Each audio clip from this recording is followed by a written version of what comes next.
Inconsistent of trading strategy. अब इसका मतलब क्या हुआ? कोई एक सेटअप पकड़ो जिसके ऊपर आप ये देखो कि वो बुलिश मार्केट में कैसे वर्क करता है, बियरिश मार्केट में कैसे वर्क करता है, साइडवेज मार्केट में कैसे वर्क करता है। So hey guys, welcome back to my new video. देखो आज का जो वीडियो है काफी इंपॉर्टेंट होने वाला है क्योंकि आज हम डिस्कस करने वाले हैं इनकंसिस्टेंट ऑफ ट्रेडिंग स्ट्रेटेजी। अब इसका मतलब क्या हुआ? देखो इनकंसिस्टेंट मतलब कि हम एक चीज के ऊपर है ना काम ही नहीं कर रहे, हम है ना अलग अलग चीजों के पीछे भाग रहे हैं। और वो अलग अलग चीजें क्या है? Trading strategy. जैसे आज मान लो आज मैंने सपोर्ट रेजिस्टेंस पे ट्रेड किया, कल मैं हो सकता है ट्रेंड लाइन पे ट्रेड कर रहा हूं, अगले दिन मैं इंडिकेटर बेस्ड ट्रेडिंग कर रहा हूं, है ना, परसों किसी और पे कर रहा हूं, उसके अगले दिन किसी और चीज पे। तो मतलब मैं किसी एक चीज के ऊपर टिका हुआ नहीं हूं, है ना। इसको कहते हैं इनकंसिस्टेंट। और ट्रेडिंग स्ट्रेटेजी, आपकी कोई एक पर्सनल स्ट्रेटेजी होनी चाहिए जिसके ऊपर आप काम करके मार्केट के अंदर रेगुलर बेस पे पैसा बना सको। लेकिन आप किसी और चीज को आज यूज कर रहे हो, कल किसी और चीज को यूज कर रहे हो, अगले दिन किसी और चीज को यूज कर रहे हो, इससे कहीं ना कहीं आपका जो ट्रेडिंग है वो खराब होता जाता है ना। इससे मेरे को एक कोट याद आ रहा है, ब्रूसली का शायद था वो, जिसने उसमें कहा था कि मेरे को वो 1000 मूव से खतरा नहीं है जिसकी प्रैक्टिस उसने एक एक बार करी है, मुझे उस एक मूव से खतरा है जिसकी उसने 1000 बार प्रैक्टिस करी है। तो वही सेम लॉजिक है ना, अपने ट्रेडिंग में अप्लाई होता है कि आपको देखो एक एक बार एक एक स्ट्रेटेजी ट्राई करने का कोई मतलब नहीं है, उससे आपको नुकसान आपका ही है। लेकिन अगर आपने कोई एक स्ट्रेटेजी के ऊपर 1000 बार प्रैक्टिस कर लिया होगा तो वो एक जो स्ट्रेटेजी है ना, वो आपका दिन बना देगी, वो आपको एकदम स्ट्रेंथ देगी ट्रेडिंग करने की। उस एक स्ट्रेटेजी के दम पे ही आप मार्केट के अंदर बहुत सारी चीजें उखाड़ सकते हो, समझ रहे हो। और वही एक ट्रेडिंग स्ट्रेटेजी आपको बहुत अच्छा पैसा बना के देगी।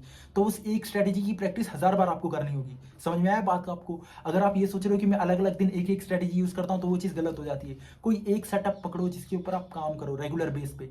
आप ये देखो कि वो बुलिश मार्केट में कैसे वर्क करता है, बियरिश मार्केट में कैसे वर्क करता है, साइडवेज मार्केट में कैसे वर्क करता है। जब आपको तीनों सेंटीमेंट में पता चल जाएगा कि मार्केट किस तरह से वर्क करता है, उसके हिसाब से आपकी जो ट्रेडिंग स्ट्रेटेजी है वो किस तरह काम करती है, तो आपको सारी चीजें समझ में आ चुकी होगी मार्केट के बारे में, है ना। फिर आपको पता होगा कि कहाँ पे आपको ट्रेड एग्जीक्यूट करना है, मार्केट किस तरह से वर्क कर सकता है, कहाँ पे आपको नुकसान लेना है, कहाँ आपको फायदा लेना है, ये सारी चीजें उस ट्रेडिंग स्ट्रेटेजी के अंदर आपको पता हो जाएगी। तो इस चीज को समझो, जितना हो सके कोई एक सेटअप को पकड़ो। जैसे मान लो मैं हूँ सपोर्ट रेजिस्टेंस के ऊपर ट्रेड करता हूँ, ठीक है। अब जब भी सपोर्ट रेजिस्टेंस के पास मार्केट आता है, मुझे मालूम है मेरे को कैसे उधर काम करना है, मेरा स्टॉप लॉस क्या रहेगा, मेरा टारगेट क्या रहेगा, ठीक है। मार्केट को किस हिसाब से मेरे को एनालाइज करना है, बुलिश मार्केट में, बियरिश मार्केट में, साइडवेज मार्केट में। तो ये सारी चीजें मेरे दिमाग में क्लियर रहती है क्योंकि इसकी मैंने 1000 बार प्रैक्टिस करी है। लेकिन अगर यही मान लो कि मैं एक ही चीज की प्रैक्टिस खाली करके बैठा हूँ, अलग अलग स्ट्रेटेजी को एक एक बार यूज कर रहा हूँ, तो मेरा दिमाग ही काम नहीं करेगा कब कहाँ क्या हो रहा है। तो मैं मार्केट के हिसाब से, मार्केट जहां जा रहा है उस हिसाब से मैं ट्रेड करूंगा, तो इसमें क्या होगा? नुकसान मेरा ही है।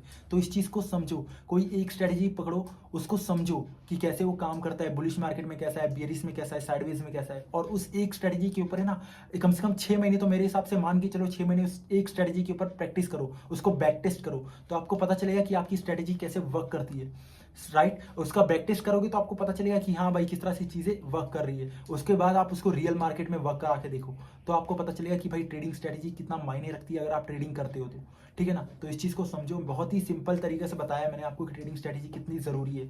आई होप आपको समझ में आया होगा। तो वही सारी चीजें हैं, बस आपको समझना है, जानना है, ठीक है। बाकी मिलते हैं मेरे नेक्स्ट वीडियो में और भी अच्छे इंटरेस्टिंग टॉपिक के साथ।